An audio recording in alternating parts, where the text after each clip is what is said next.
Hello, good evening. Welcome back to the Fallout Bar here from Online Darts with our friends at Boyle Sports. Myself, Jack Garwood, and Luke about to bring you a comprehensive review of all 32, well, not all 32 games, we're going to skip some, from the Players' Championship finals in Minehead. Luke, we don't normally do a Fallout Bar for the weekend tournaments, but, it's been going so well of late. Everybody's here sat watching anyway. There's only 10 likes on the stream so far, but I'm sure they'll get better at that as the show goes on. But yeah, how you doing, buddy? Yeah, I'm not bad. Enjoyed tonight. It's a fast-paced action. I mean, we've had a busy day today, 32 matches, as you say, so it's a lot to get through. But yeah, enjoyable. I love these weekend tournaments. We're building up towards the Worlds now, so it was good to watch and starting to see who's coming into form. Yeah, absolutely hectic weekend for us. 32 matches today. We've got the second round all day tomorrow. Then on Monday, we're going to be covering the World Championship qualifier, the World Championship draw, and the live lounge. What a weekend we have in store for you guys. 4 days on the trot where you're going to see at least one of our faces somewhere on your screens. That's if you decide to sit and watch us. Anyway, if you listen to this as a podcast, hello, welcome to you guys as well. Thank you very much for joining us. Hello to everybody in the chat room. Maliki, Juanita, Terrence, Celador's in asking if we can discuss Adrian Lewis's comments. It's almost like you read my script. It's the only clip we have ready for you guys. It was part of me that just wanted to keep this a Fallon-free zone for the night because she's not involved in the Players' Championships. But no doubt we will talk about those comments later on. 32 matches took place in Minehead today over 2 different stages. 26 of those, Luke, were won by the player with the highest seed. That is quite a significant margin. Yeah, it is. I mean, it is something you would have expected in these tournaments, but it never goes that way. And at the World Championships, we usually get at least 10 seeds, if not more, fall in the first round. So it's quite surprising that there is such a high percentage. But, it just shows the quality. I mean, when you look at the lineups for round 2, there's some really, really good matches now. So really exciting, especially in sectors 2 and 3. You've got some quality matches tomorrow afternoon. But yeah, it is quite surprising that so many players got through at the higher ranks. But yeah. It is indeed. Like I said, we're not going to run through all 32 matches this evening. We are going to go through in night order, and then if we stumble across something that was worth talking about of note, then we're going to talk about it. So starting with game 1 on board 2, Scott Mitchell beating Martijn Kleermaker 6-5. On the main stage, we had Ryan Searle beating Simon Whitlock 6-5. Also, Ryan Joyce got a 6-4 win over Luke Woodhouse. Ratajski, comprehensive job on Ron Meulenkamp 6-1. We saw Martin Schindler beat Ian White. Luke, it's not been the most productive year for Ian White, shall we say. We know he had the surgery earlier on, but that's another early exit in a televised ranking event. It's not been the greatest years for Ian White so far, has it? Yeah, he's really struggling for form. And when the World Championship is so heavily weighted, you really don't want to be coming into it with no form at all. And to be honest, he's looking pretty ropey. So anyone that does draw him in the second round will probably be rubbing their hands together at the minute. Again, Schindler, a lot of people tipped him to do good things this year. I don't think he's quite lived up to the hype he should have done. But again, it's another early win. Hopefully he can build on that tomorrow. But Ian White continues his struggles. Yeah, Schindler looked pretty sharp going into the Grand Slam. There's plenty of people tipping him for big things, and that obviously he's fell in a group with Gerwyn Price. Perhaps should have beaten the Iceman, but didn't get out of the group stage. Michael Smith, 6-3 win over Willie Borland. A nice test for Bully Boy to open up. But then we had our first real upset, shall we say. And even then, it's not the biggest of upsets in the world. But Darius Labanauskas beating Mervyn King 6-4 over on board 2, Luke. Mervyn King, the runner-up here last year, has been in pretty good form throughout this year. Hit his record TV average just recently. I believe that was at the Grand Slam. But he falls in the first round to the Lithuanian. Yeah, Mervyn's had a really good year. I know we often focus with recency bias on events that have just happened, but when you think all the way back to the Masters, making the final, he had a really good year. He had a chance to make the Premier League, so he has had a fantastic year and continues good form. I'm not sure. I mean, they made out that it was quite a big shock on ITV. We know Darius Lavanauskas is a very efficient operator and he plays really well on the floor. To be honest, he doesn't get fazed by the stage and he just played his casual game. And at 99 average, Mervyn King didn't play bad himself, but it was just one of them nip and tuck games that he came out the wrong side of. But again, Mervyn King can go and rebuild. I still think he's coming into the Worlds with some really good form, and I would be excited to see what he can do. Maybe even the last 16 quarterfinals potentially.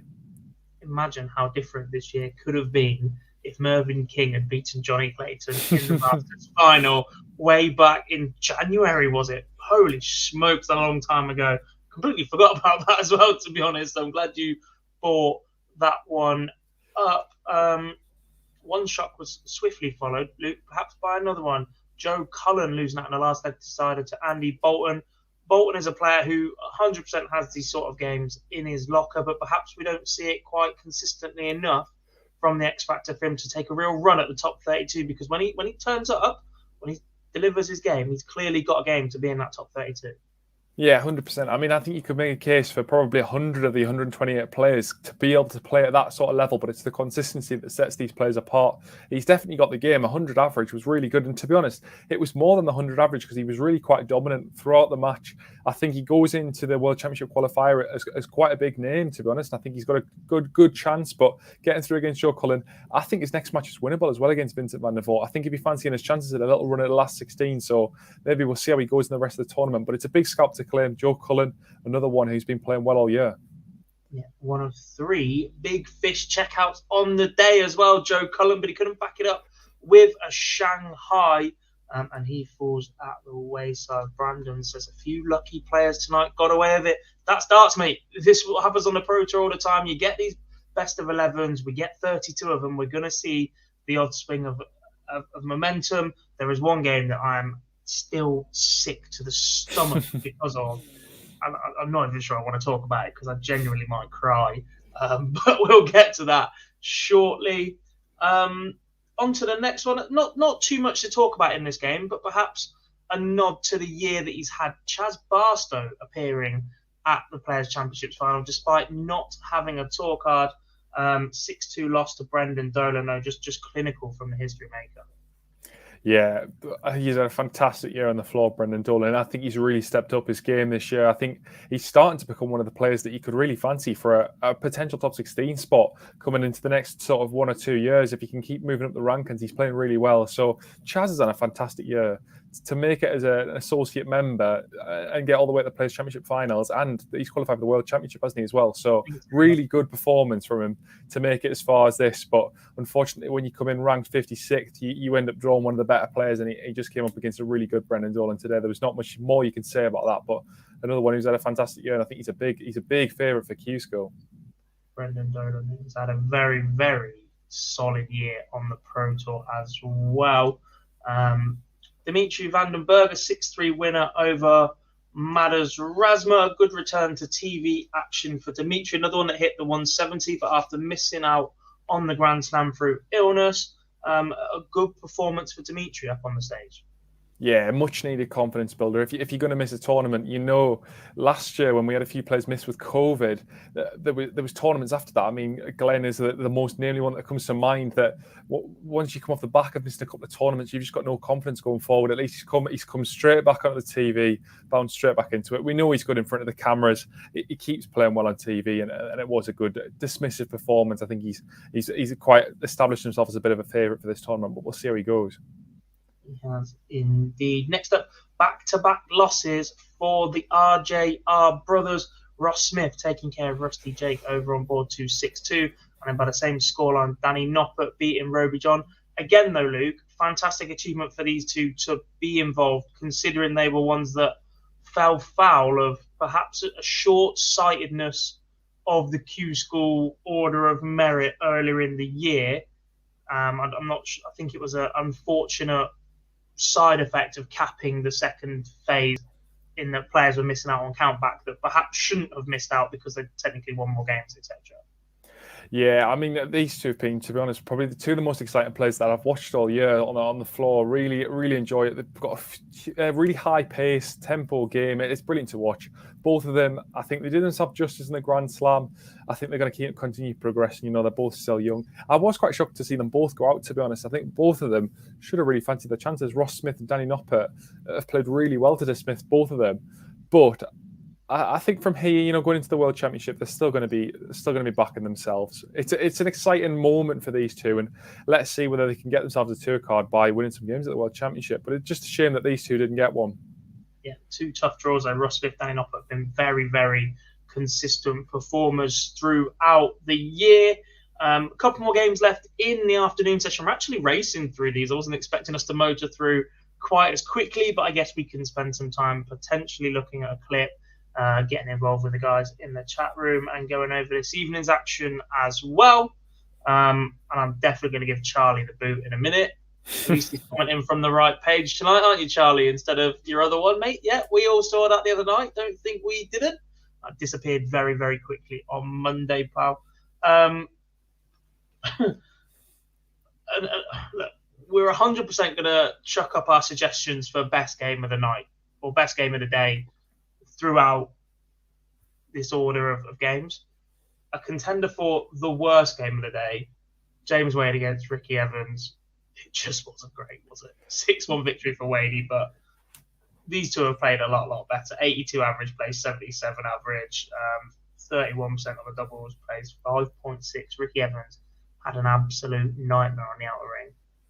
Yeah, it was pretty tough to watch. Ricky Evans is another one that blows really hot and cold. Sometimes when he turns up and plays his game, it's mesmerising. And the finishes, when he hits them, I remember back to a game when he was playing Simon Whitlock at the World Championship, and he was just pinging absolutely everything. And when he plays like that and the rhythmic action he's got, it's brilliant to watch. But when he plays, averaging 77, he just couldn't hit anything. James Wade will continue and motor on as he does always. But to be honest, it was a poor performance from Wade as well. It just was not a very good quality game.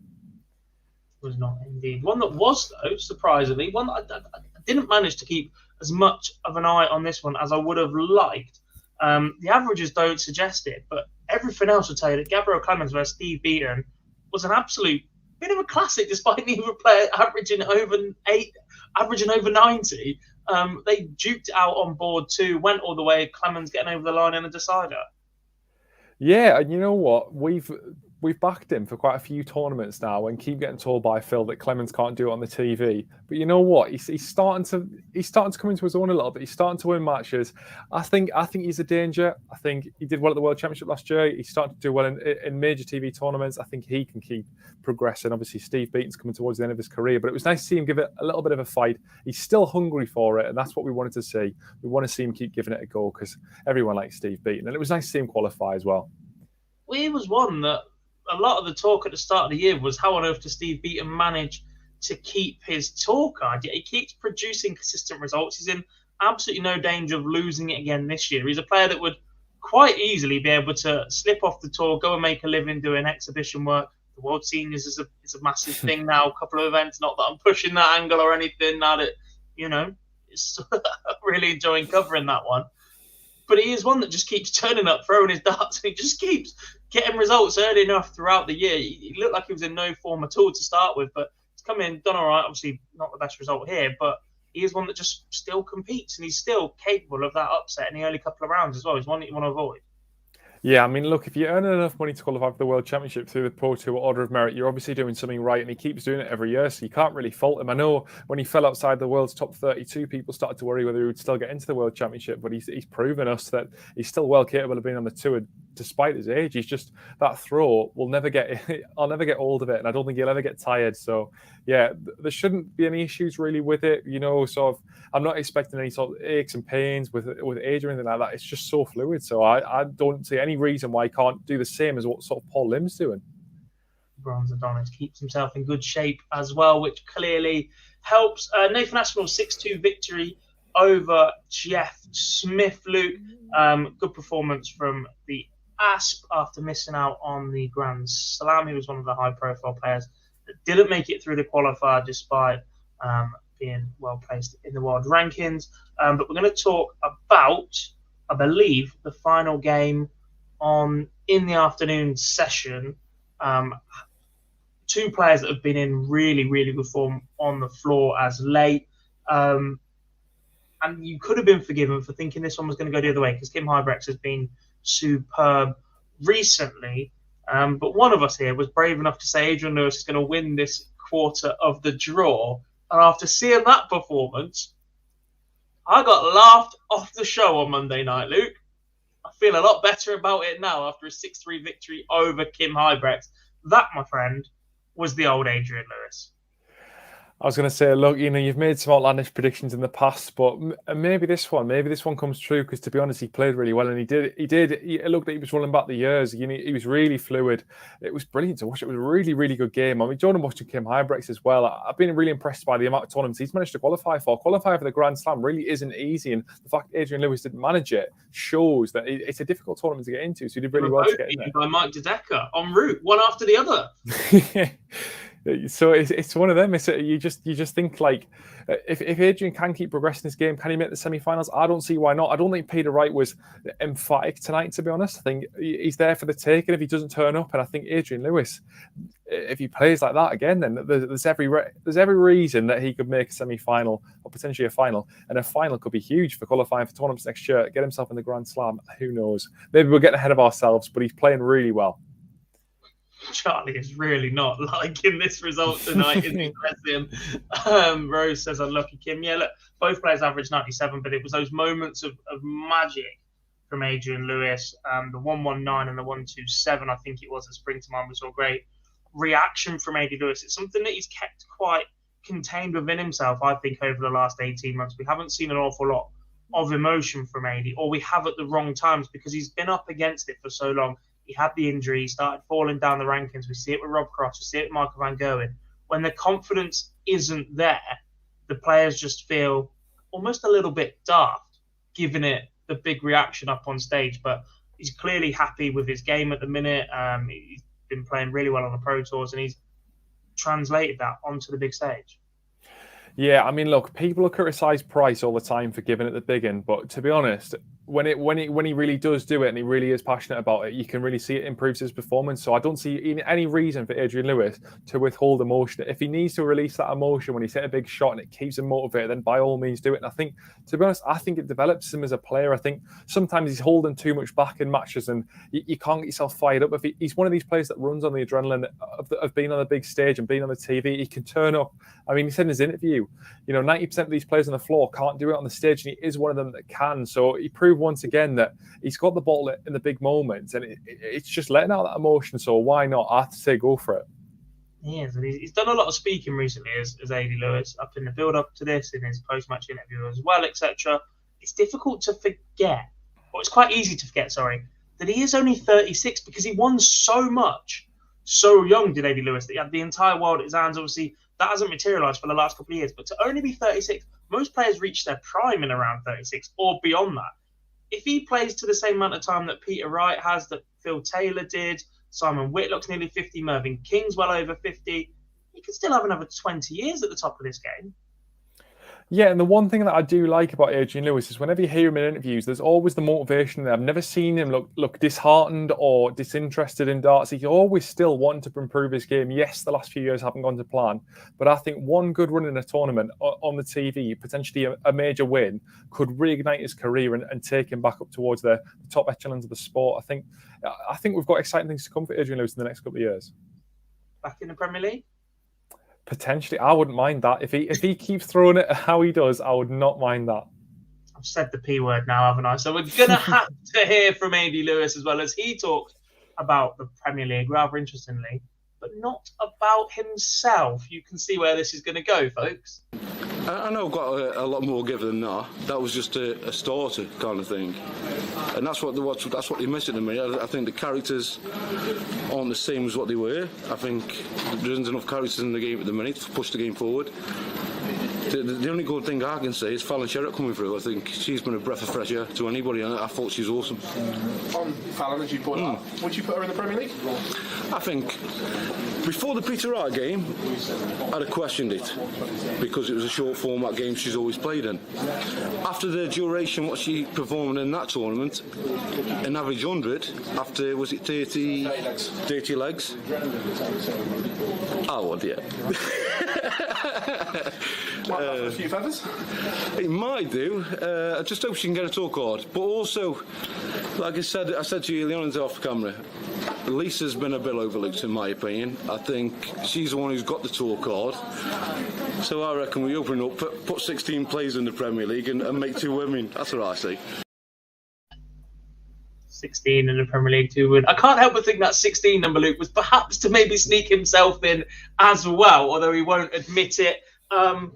Plenty of response in the chat room right here. You can't even see it on camera, but you can almost hear Phil's eyes light up. The minute that AD Lewis brings that line of questioning on himself, another player advocating the inclusion of Fallon Sherritt in the Premier League. We spent a lot of time on that last week. I think most people in the chat room have already given us their opinions on it. So we are going to move on, but that is just another example of another player, Peter Wright, being one of those that said it should happen, to balance the fact that Devon Peterson perhaps didn't agree on Monday night, and we've seen Gerwyn Price perhaps say he wouldn't include Fallon as well. Reminder that lineup will most likely be complete. We're not 100% sure.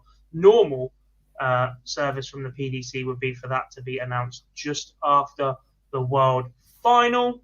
But obviously last year they did leave that extra spot open heading into the Masters and after Q School, interestingly enough. I wonder if that'll be the same case this year, Luke. Into the evening session, and again, an absolute double helping of all that is mighty in darts. We've seen some big names struggle this evening, but still get through, which is the important thing. I had a couple of comments from players come back via the Phil and Jar that are in Minehead saying it's absolutely freezing. They were struggling with the temperature, especially in room 2. Callum Ridds is one of those that said his darts were just laying flat, not because of his hand, but because of the air. It just wasn't going through the air properly for him, but he is one that progressed. We are going to start, though, with Vincent van der Voort, Jelle Klassen.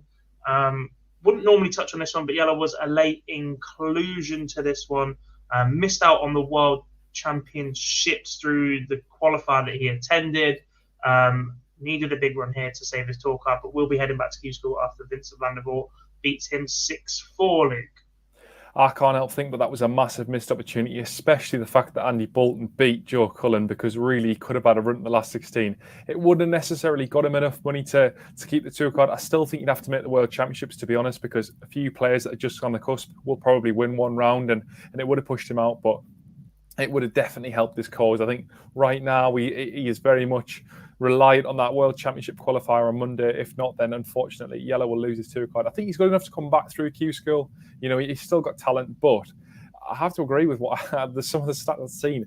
He's one of the worst double hitters currently in the PDC. He's absolutely shocking on the outer ring, and I think that's going to be it's the crux of the issue at the minute. He can still score, but until he gets that sorted, the action's becoming even more just staccato and really quite ugly to watch. So if he can get the action sorted, then he's still got a game that can take him to the highest level. But it's looking bad for him this year. Yeah, he sort of turned his form around towards the back end of the year. At the start of the year, it was in absolutely no form at all. He started to pick up a few more wins on the Pro Tour of late, but his form just not enough to basically recover from how bad a position he was in.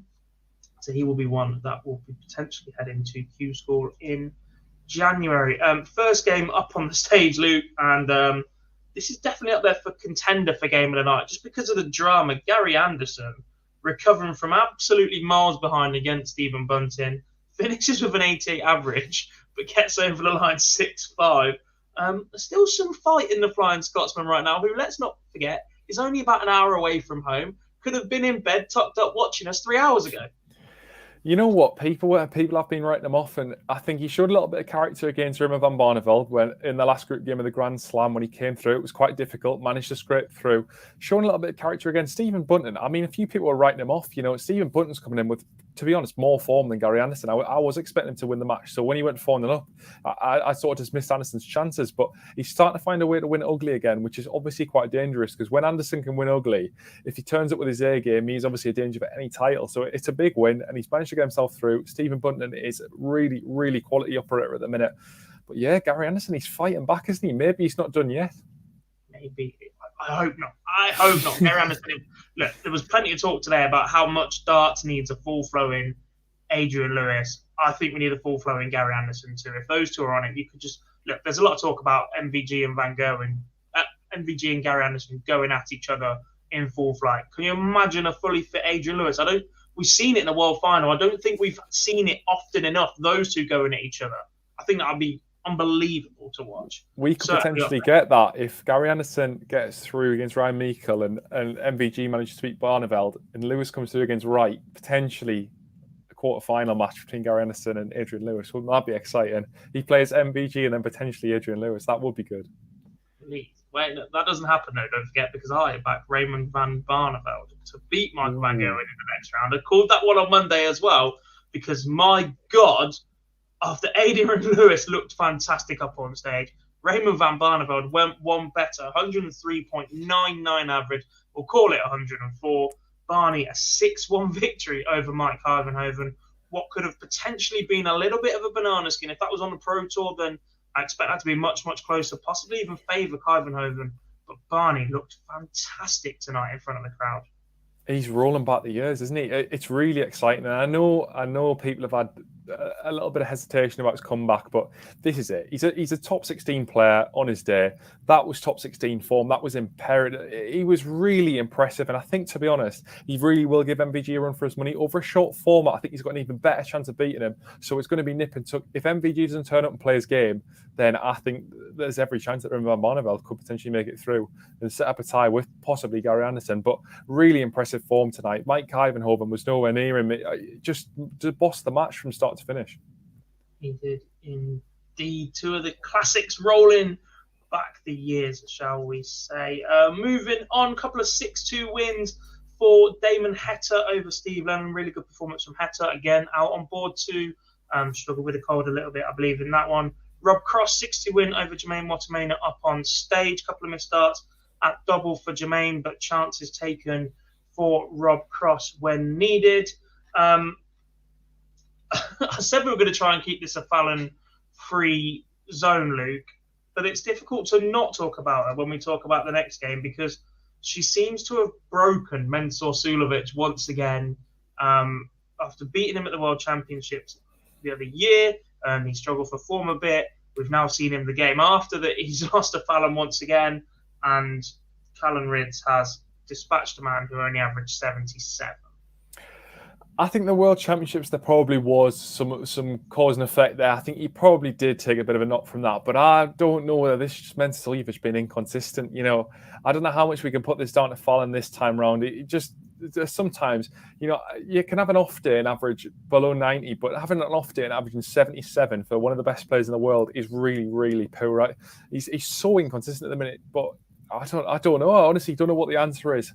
He just struggles sometimes, and it's painful to watch when you're starting to average 77. And it seems to be creeping into the professional game a little bit more often that we're seeing players average sub 80. I mean, it was happening maybe 9-10 years ago, but last couple of years, starting to see more and more players at the top end of the game having off games that are just so poor. The off game is massive. The absence of a solid B game right now is costing a lot of players. I think their A game is fantastic, but we're not quite seeing that consistent level. And perhaps that's because of the year we've had with COVID and affecting that. We've seen the right amount of players championships, but they've been in patches rather than consistent weekends. No Euro Tour really. Maybe that will change next year. Callum's win, though, sets up a really interesting Section 2 of the draw. The only man that is not from England in that draw, part of the draw remaining right now, is the only man to have beaten Michael van Gerwen at this event in the last 6 years. The only man to have got a match dart against the Green Machine and he took it. Daryl Gurney is hoping to be the spoiler in the section. It includes Michael Smith, Callum Ridge, James Wade, Ryan Searle, Ryan Joyce, Rob Cross, and Nathan Aspinall. You can make a couple of World Cup teams in there, couldn't you, Luke? That would be interesting if we ever see more than just England 1. That is absolutely littered with quality. Like that section of the draw is really good. For a second round, you expect a couple of other lesser names to get through, but we got through all 8 of the top-ranked players in that section, so it's going to be an exciting one. I'm really looking forward to Section 2 tomorrow. But yeah, I mean, if they ever extend the World Cup, I don't really want them to put B teams in there, but I guess that's a discussion for another time. But yeah, there's a few players there that could be knocking on the door. Ryan Searle especially could definitely make an England team in years to come. We'll have to see how he progresses, but there'll be a few that want to make a case for themselves, and why not? They've got every chance to prove it against the other guys that are in the team. Yeah, I think we've discussed commercial viability more than enough in the recent weeks. Let's not open that debate right now. Jose de Sousa's 6-4 victory over Devon Peterson. Slow start for Devon, obviously a guest on the show earlier on Monday. He said it was just going to be about him getting up on stage, getting used to the action. Didn't look like he was doing that to start with. Fought his way back into the game, but Jose shutting the door towards the back end of that one. Next, another game well in contention for game of the night. In fact, I think this is my game of the night. Ryan Meikle 6, Dirk van Dijvenbode 5, 108.76 average, plays 105. Van Dijvenbode 5-3 down, rallies to 5 apiece, and then a 12 dart leg against the throw from Ryan Meikle wins the match. It was just a superb game, Luke. If you're in Minehead and didn't go to stage 2 to watch this one, I feel sorry for you because it was unbelievable. Yeah, I'll be honest, I wasn't watching it, so all I can say is I've seen the stats, and to be fair to Ryan Meikle, what a performance. Near enough 109 average, and Dirk van Dijvenbode is another one who I don't think he's had the year that he really should have this year after last year, but to take a scalp like that with 109 average is really impressive, and surely he's got a bit of a chance tomorrow. Yeah, doing it in the way that he did it as well. Like I said, 5-3 up, pin back to 5 apiece. And then a last leg victory with a 12 dart leg for Meikle. 1, 2, 3, 4, 5, 6, 7 games left to talk about before we look ahead to tomorrow. Perhaps won't talk about all of them. We might gloss over Luke Humphries against Jason Heaver. Cool hand getting over the line despite being up against it early on. 4-1 down, reels off. 3-1 down, reels off 5 of the next 6 to win that one. Gerwyn Price, not at his fluent best, got an interesting reception as he made his way to the stage. Despite this venue being one of the closest to Wales, you normally get a fair few travelling across that one. A very, very mixed reception indeed, and a mixed performance from Jason Lowe. We've seen him arguably should have beaten Michael van Gerwen at this event before. There's been times where after 10 legs, he's missed darts in every single leg. Could have easily beaten the Green Machine 10-0, missed doubles. The order of the day once again for Jason Lowe. Just let Gerwyn Price back into the game. Had chances for a 4-1 lead, I think it was. But ultimately, Price, 5 points lower in the averages, just gets away with one early doors, Luke. And we saw him start slowly at the Grand Slam and come away with a title. Is he about to do the same again here? Well, this is funny because you look at all the top players at the minute, and there's not really one that I can pick out that's actually on form. A lot of them are starting these tournaments so slowly and just poor form. I mean, De Sousa was another one who was just awful. They're just not picking it up as they should do, and I'm not seeing the 100 averages I was expecting. He was poor, and to be honest, he should be out really. But I couldn't believe the crowd were obviously giving Gerwyn Price quite a frosty reaction, and yet when Jason Lowe was thrown for the doubles, he's getting booed to bits. So I don't really know what side the crowd was actually on tonight. Maybe they just wanted a good game in the end of it, and they did get it because Gerwyn Price did come back, but Jason Lowe's missed chances there. He had a good chance to potentially knock out one of the biggest names in darts, and he hasn't taken it. So it's one of them that he'll probably rue in future years. But Gerwyn Price is, again, he's this guy that can just dig in now. He does not get phased at all. If you don't take him out early on, he will keep marching on. Now, obviously, there's one more game tomorrow where it's 1st to 6. After that, he's in the 1st to 10 leg format. And I think from there on, he just runs through and potentially makes another final. But it was a chance tonight for him to get knocked out, and he's managed to survive another one. Yeah, indeed. Now seems like a good time to talk about the crowd, considering we mentioned it just then. It affected Alan Tabban towards the back end of the final game of the evening as well. Don't want people accusing us saying if this was a German crowd, we'd be laying into them. There were moments tonight where they were very poor, where the whistling.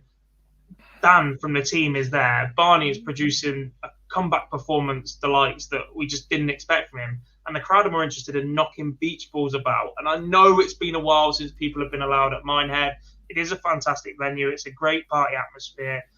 People, you just get the same people in and out of the venue all day. Obviously, the people there stay on site all weekend, so don't have to worry about getting home and all that. So perhaps they do get a little more inebriated than they would do in most other venues. But it wasn't the best Minehead crowd we've ever seen tonight, was it? No, it wasn't, and I guess it comes with the sport. You know, we're not talking about a sort of a cricket or a rugby. This is darts, and darts has a party atmosphere. So yeah, not everyone is going in for the darts. They're going in to enjoy themselves, and that's sort of part of the parcel with the darts crowds. Yeah, to be honest, I'd like to move towards more where we've got fans that are really interested, and I don't doubt that they're knowledgeable fans, but sometimes just getting out of control and the whistling, the booing. If they're messing about behind the stage, fair enough. But whistling and booing and trying to put players off when they're taking really important shots is really frustrating because nobody should be influenced. And these guys, this is their livelihoods, and you're potentially costing them thousands of pounds if you suddenly put them off for really no benefit of your own. So it was a shame, I think, to be honest. Alan Tabben was a little bit snatchy on some of the shots anyway. Dan did allude to the fact that he was going under double 20 all the time, but just snatching all the time. The action again is another one that wasn't too comfortable, but I don't doubt that it probably did have an effect, and he definitely would have heard it because it was quite loud and you can hear it through the telly. So it's frustrating to see, but it seems to be happening more and more. It does indeed, and I genuinely think we've missed the boat with it. Like, I've been quite passionate about the way that crowds have been handled for the last few years, and the problem is that the odd moment from the crowd doing the odd bad thing gets attention.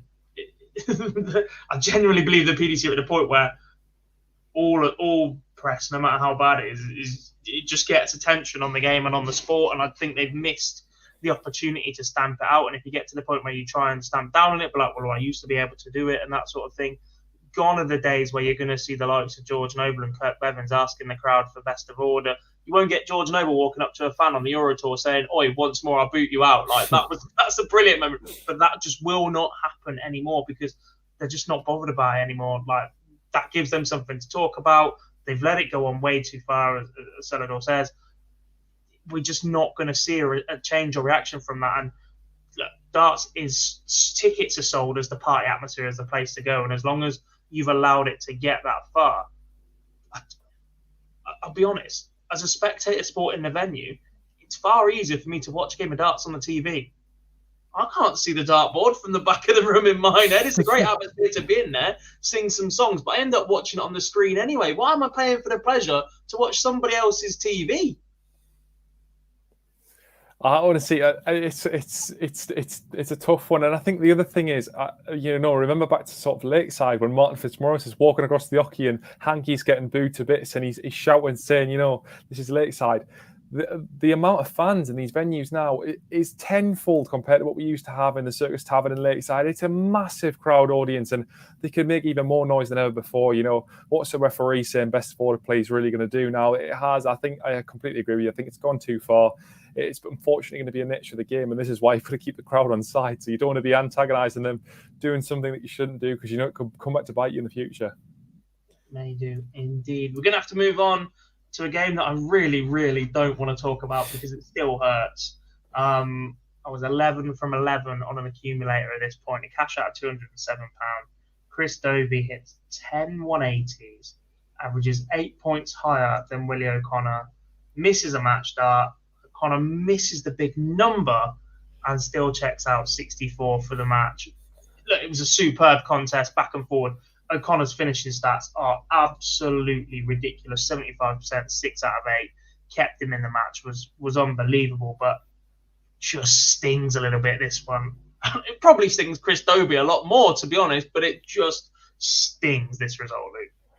Yeah, I was going to say, I mean, you're going to go to bed wondering how Chris Dobie managed to lose that match, but I'm sure Chris Dobie's going to go to bed wondering how the hell he lost that match, because he was in a really good position. And to be honest, he missed a match start, and potentially it was only one. If he'd obviously managed to hit from 64, if he'd managed to hit the treble 16, he could have potentially had 2 match starts. But just to the 10-1, the scoring was emphatic, and he was playing really well. But Willie O'Connor just managed to hang in there, kept himself quiet, and then just pinched it at the last moment. And it's frustrating. I'm sure Chris Dobie is absolutely gutted. I don't think he did it intentionally, but it's just one of them. It's really tough game. Earlier in the year, and he lost in a semi-final, and then people backed him 2 days later, and he got all the way to the final. So I don't know. Maybe this is revenge for saying, Chris Dobie, your walk-on sucks. Well, we wouldn't have got to hear it anyway because of joint walk-ons, which is terrible, really. But yeah, it's frustrating. I can't believe it. Of all matches, 10-180s and to come out a loser, he'll be absolutely gutted. But it's one of them that he'll look back on. He'd rather hate it happen now than happen at the World Championship. So I guess that's every cloud. You'll have to take that and move on. Yeah, I guess it could have paid for me to go to the World Championship. Let's move on before I genuinely shed a tear. Michael Van Gerwen, comfortable 6-3 winner over Kevin Dowitt. 100% on the doubles for a large part of the match. Allowed Kevin back in the game a little bit, but professional job done by the Green Machine. 97 average for him. Dave Chisnall, Luke, is out 6-4 in another contender for one of the scrappier games of the day. 84 average plays 87. Edhouse, though, solid on his throw. Chisnall spent a lot of the game chasing, trying to force a break of throw, but it's Edhouse who gets the vital break. Well, he didn't even need a break. He had the advantage of throw, but he does break Dave Chisnall to wrap up the match 6-4. Yeah, I was really surprised at that one. Chisnall's another one that we didn't see him at the Grand Slam, did we? And he's here and there. Some TV tournaments he turns up, sometimes he doesn't. And it was just one of them that Richie Edhouse took his chance. The Players' Championship does throw up some shocks, and this was one of them. Richie Edhouse has performed well since he got his tour card. He did well when he qualified for the World Championship a few years ago as an associate member. So he's got form, and carrying that form from the Players' Championship format onto the TV stage is working, and he's played really well, yeah. A good result for Richie Edhouse. Yeah, indeed. 2 games left. We're not going to talk about them because we are way over time already, and we still need to look ahead to tomorrow. But Peter Wright, by the way, 6-4 win over Keane Barry. Unbelievable performance throughout a large part of the match for Keane Barry. His winning legs were ridiculous. I think it was a 15, 2 13s, maybe a 12 or an 11 within there. Peter Wright firing a couple of 13 darters, a 10 and an 11 himself at times. But he gets over the line 6-4 in that one. Snakebite lives to fight another day. And as we've already touched on, Johnny Clayton in the final game of the night getting over the line against Alan Tabern. That rounds up today's action. Now I need to find the order of play for tomorrow. I have it in bracket order, but I do not have it in front of me for tomorrow, which is always a good bit of planning on my part. Solid action because both of the live scoring systems have only populated 2 games. Let's see how good Mr. Jarlath Beaton is at his job and if it is up on our website already, shall we? Keep scrolling. We do have the order of play for tomorrow. No analysis, Luke. We're just going to throw that out the window completely. Yeah. You guys in the chat room as well. I'm going to tell you the games in the order that they're on. We're going to start for stage 2. We're going to go all the way through stage 2. Then we're going to go all the way through stage 1 in order. One name. That's all I want.